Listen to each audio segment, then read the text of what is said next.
नमस्कार, स्वागत है आप सभी का। एफएम न्यूज देख रहे हैं आप और आपके साथ मैं हूं नितिशा बंसल। चलिए खबरों का सिलसिला शुरू करेंगे और सबसे पहले बात करते हैं संसद में हुए आज विदाई समारोह की। दरअसल राष्ट्रपति रामनाथ कोविंद को संसद की ओर से विदाई दी गई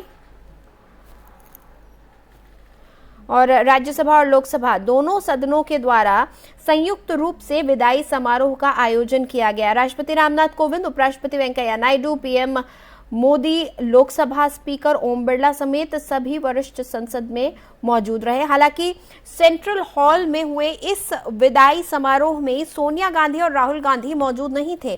कार्यक्रम की शुरुआत में लोकसभा अध्यक्ष ओम बिरला का संबोधन हुआ और फिर उन्होंने राष्ट्रपति रामनाथ कोविंद को स्मृति चिन्ह भेंट किए।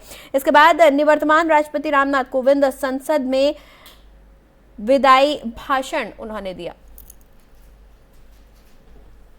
तो ये तस्वीरें उस वक्त की हम आपको दिखा रहे हैं जब विदाई समारोह का आयोजन किया गया था। फेयरवेल स्पीच में राष्ट्रपति रामनाथ कोविंद ने कहा कि मुझे राष्ट्रपति के रूप में सेवा करने का अवसर देने के लिए देश के नागरिकों का हमेशा आभारी रहूंगा।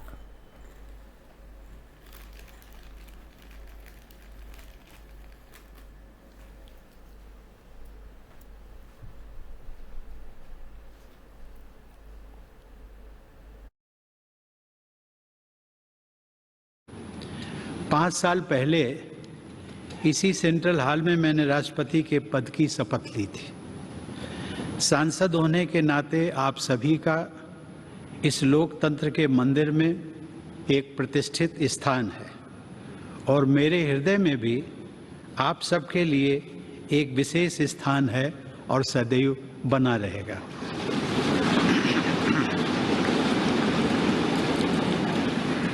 आप सबके लिए ये विशेष गौरव की बात है कि आप सब भारत की जनता के निर्वाचित प्रतिनिधि हैं।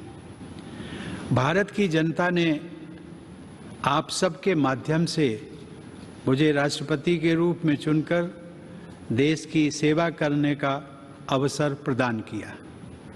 इसके लिए मैं देशवासियों का सदैव आभारी रहूंगा।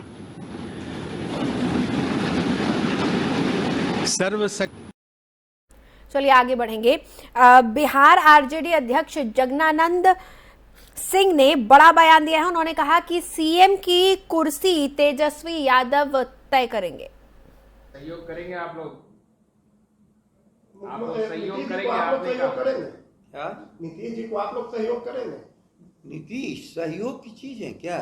कि जनता के लिए बिल्कुल ठुकराए जा चुके हैं, लेकिन एक व्यक्ति के रूप में आवे सदस्य बन करके रहना चाहें तो हम लोग को कोई एतराज नहीं है। लेकिन मुख्यमंत्री की कुर्सी तेजस्वी के लिए जनता ने तय कर दिया है।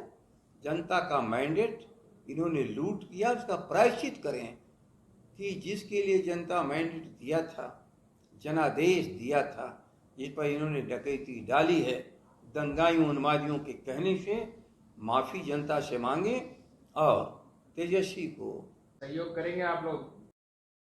और बीजेपी के आरोपों पर आम आदमी पार्टी ने सफाई दी है। उन्होंने कहा कि हम पर अनर्गल आरोप लगाए जा रहे हैं। ऐसा है कि दिल्ली में एक ऐसी सरकार चल रही है, केजरीवाल जी का एक ऐसा मॉडल है जिसमें शिक्षा फ्री, स्वास्थ्य फ्री, बिजली फ्री, पानी फ्री, माताओं बहनों को बस की यात्रा फ्री, बुजुर्गों को तीर्थ यात्रा फ्री। और इस मॉडल की लोकप्रियता पूरे देश में बढ़ रही। पंजाब में हमारी सरकार बन गई, गुजरात में हमें अच्छी सफलता मिली, मध्य प्रदेश में अच्छी सफलता मिली, गोवा में सफलता मिली, हिमाचल में हमारी पार्टी बढ़ रही है। तो पूरे देश में जितनी तेजी के साथ केजरीवाल जी के मॉडल का विस्तार हो रहा है, आम आदमी पार्टी का विस्तार हो रहा है, उससे नरेंद्र मोदी जी को रात में नींद नहीं आती। वो इस मॉडल से घबरा कर रोज फर्जी मुकदमे करते हैं। सुबह उठते हैं, कहते हैं एक मुकदमा करो, फिर एक मुकदमा करो, फिर इनको पकड़ो, फिर उनको गिरफ्तार। ऐसा है कि चल रही है केजरीवाल। ये जो सीबीआई जांच एलजी साहब ने ऑर्डर करी है एक्साइज पॉलिसी में, उसमें उप मुख्यमंत्री डिप्टी सीएम के रोल पे, दिल्ली सरकार पे, आम आदमी पार्टी पे, उसके मंत्रियों पे, नेताओं पे, विधायकों पे केंद्र सरकार की एजेंसियों द्वारा केस होना कोई नई बात नहीं है। पिछले 7 साल में तकरीबन 150 केस अलग अलग एजेंसीज से आम आदमी पार्टी के नेताओं पे किए गए हैं। जहां 150 केस कर लिए, वहां से 151 भी सही।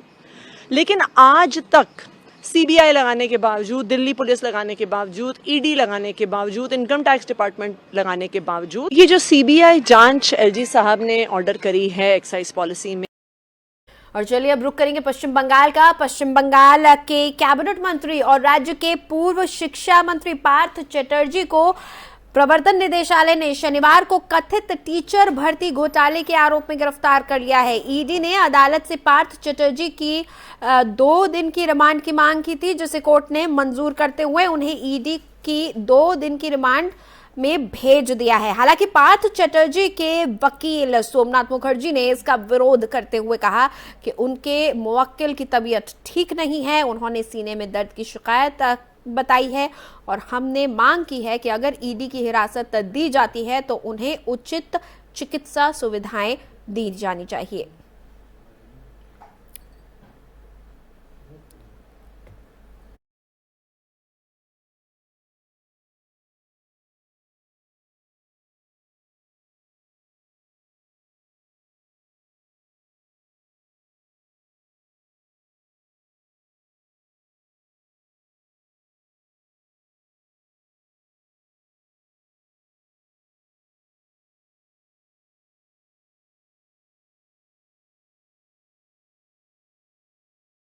और पार्थ चटर्जी के करीबी अर्पिता के घर पर ईडी ने छापेमारी की है और इस छापेमारी कार्रवाई में 21 करोड़ रुपए बरामद किए गए हैं। आज सुबह से ये छापेमारी जारी थी। इस कार्रवाई की जो तस्वीर सामने आई उसमें नोटों का एक बड़ा पहाड़ देखने को मिल रहा है। जानकारी के लिए आपको बता दें कि ईडी ने कार्रवाई बंगाल शिक्षा भर्ती घोटाला मामले में की है और ईडी को अर्पिता के खिलाफ कुछ पुख्ता सबूत मिले थे, जिसके बाद उनके घर पर रेड मारी गई। कई घंटों की रेड में नोटों का अंबार सामने आया है।